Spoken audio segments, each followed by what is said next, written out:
So after looking through all those, the thing that really concerns me is that.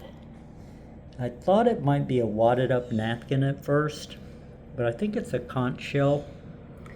I probably would have taken that out from under the TV before doing the album shot. And really, this is the kind of thing where you need to evaluate this in your own home decor. I think I see what happened here. The conch shell was maybe on top of the TV and it just didn't fit, or it was just scratching it or something. But you know, it's a nice thought that it could be retained underneath the TV, but at that point you really just need to move it somewhere else, probably in the basement. So okay, I did ask Google to play Steve Carter because I hadn't heard of him, and I'll just show you the whole Sonos. Oh boy, the plane's taking off this morning. I'll show you the what's up with the Sonos thing.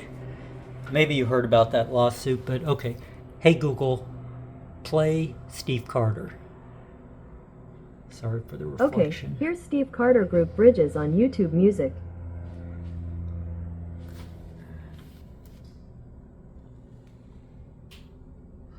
Okay. So I assume this is the guy, but okay, so if I tap this, see how it says kitchen display? So, oops. And see how it has group volume? That didn't used to be there. Well, it was there several years ago, and then it mysteriously went away, and Google didn't tell anyone why, but it was because of the Sonos lawsuit. So this is the kitchen display, and I can individually adjust it. Oh, it says it's adjusting group volume. I didn't think it usually did that. Okay, so I'll say all speakers. And now let's go back and just look at.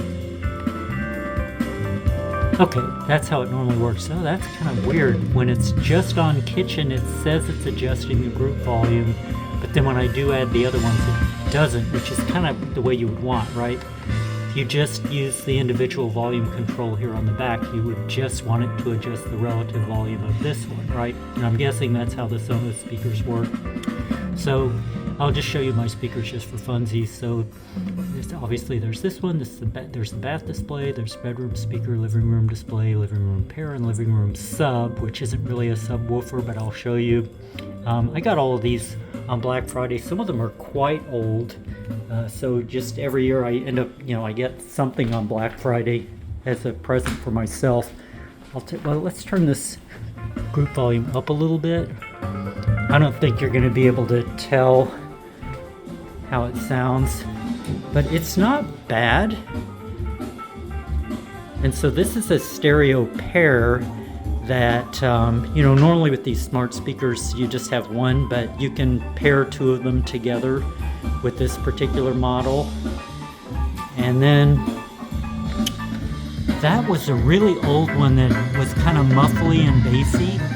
So I put that in the corner, and it's kind of acting as a subwoofer. It works surprisingly well in that capacity. I mean, it's about as loud as you would ever want in an apartment where you can't have super loud stuff. I think you would call that improvisational jazz. It's nice as background. Okay, let me do the... So you can do the group volume on your phone too, obviously. I kind of wish I just had a giant volume control so I didn't have to go to a menu.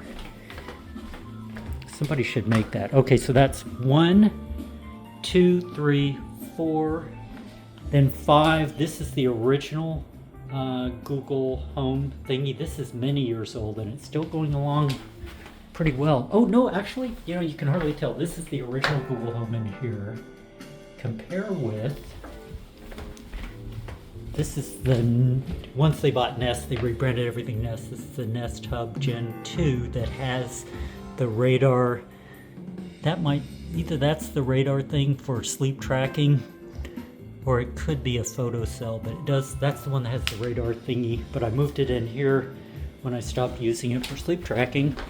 And then I forget how many speakers I was counting up to, but this doesn't, in the bedroom I just have this with no display.